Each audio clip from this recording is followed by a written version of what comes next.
Rocket League is one of the most popular free-to-play games out there right now, and over the past couple of weeks, they've made some really interesting and I think really smart moves when it comes to partnerships and collaborations. And today we're going to discuss three main principles behind those moves that I think a lot of us can learn from as marketers, as content creators, whatever your position may be. So let's get into it. And the moves that I was referring to in that introduction was that Rocket League appears to be partnering with more and more car manufacturers and also motorsport circuits. Just about a week and a half ago, they announced their partnership with Lamborghini, and they had a Lamborghini Invitational, a tournament sponsored by Lambo, and they also had a Lambo STO Huracan in the game as a car that you could play as in Rocket League, and they sold it for a price that was much higher than their traditional skin prices in game, which was about $20 compared to about $2 to $5 like we've seen before. And more recently, an article just came out today as of filming this video, I think last week when you're watching this, that they're partnering with NASCAR and in the future Formula 1 to have those cars in the game as well. I'm personally super excited about the F1 partnership. That might actually get me to play Rocket League. I've been thinking about it for some time now, and I'm a Formula 1 fan, so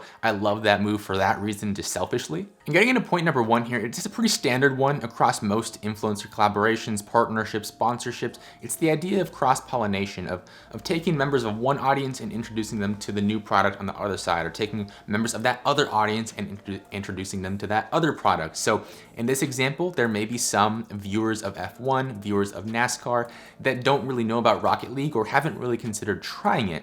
But maybe now, since their favorite cars and favorite racers are in the game, they'll actually be motivated to go and try it. And vice versa. There may be a lot of Rocket League players that don't really know about F1, don't really know about NASCAR, or know about it but aren't really that intrigued by it. And maybe, just maybe, because they see these cars in the game, they're intrigued to at least check it out. And this leads me perfectly into point number two, which builds off of point number one, which is that this partnership is very congruent on both sides. It's not this random non-endemic brand coming into an esport and slapping a logo on something. Those can still work, and we've seen an example of those, but in this case, I think it makes a lot of sense because Rocket League obviously has a lot to do with cars, and there's a lot of kind of synergy there, and synergy is like a really buzzwordy type thing. I don't know why I just said that, but hopefully you get what I mean. There's a lot of crossover there between Rocket League and a motorsport or just a general car brand, whether it be, I think there was a Ford F-150 in Rocket League before, and like I said, the Lambo was in Rocket League very recently.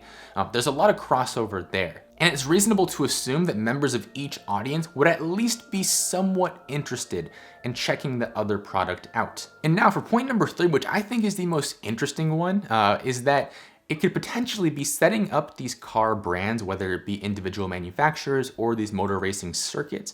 It could be setting themselves up for the future. Let's say there's a future where buying cars doesn't really matter as much or at all compared to what it does now. And again, this is just hypothetical. It might happen, it might not happen, but with the advent of self-driving cars, and let's say that progresses to a point where you don't really need to buy a car, or like the car that you get doesn't really matter as much appearance-wise. It's just about getting from point A to point B. The world becomes more digital. There's a lot of stuff that can happen in the next decade, the next couple decades especially. And as a car manufacturer or a brand in cars in any regard, you have to ask yourself, how are you going to be relevant in 20 years from now, in 30 years from now, if that does develop the way we kind of think it will now? And one way to do that is to get yourself into that digital world. So right now, it may look like a Lamborghini being in Rocket League as something you can get as a skin, but let's say once this like metaverse or whatever they're calling it, this digital world develops, let's say you can get a Lambo in that digital world that you can actually drive around. And again, this is super hypothetical, so bear with me here.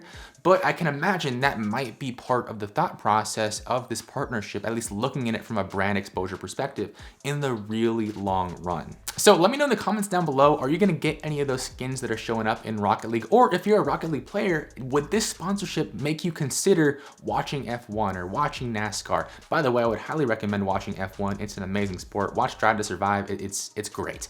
And of course, if you enjoyed this video, drop a like down below, hit that subscribe button for new videos just like this every single week. And I'm tossing a video up on the screen right now actually discussing F1 driver Lando Norris, his marketing strategy, because it's actually super smart. So go ahead and check that out. It's my best performing video on the channel. I think you'll enjoy it, and I will see you over there.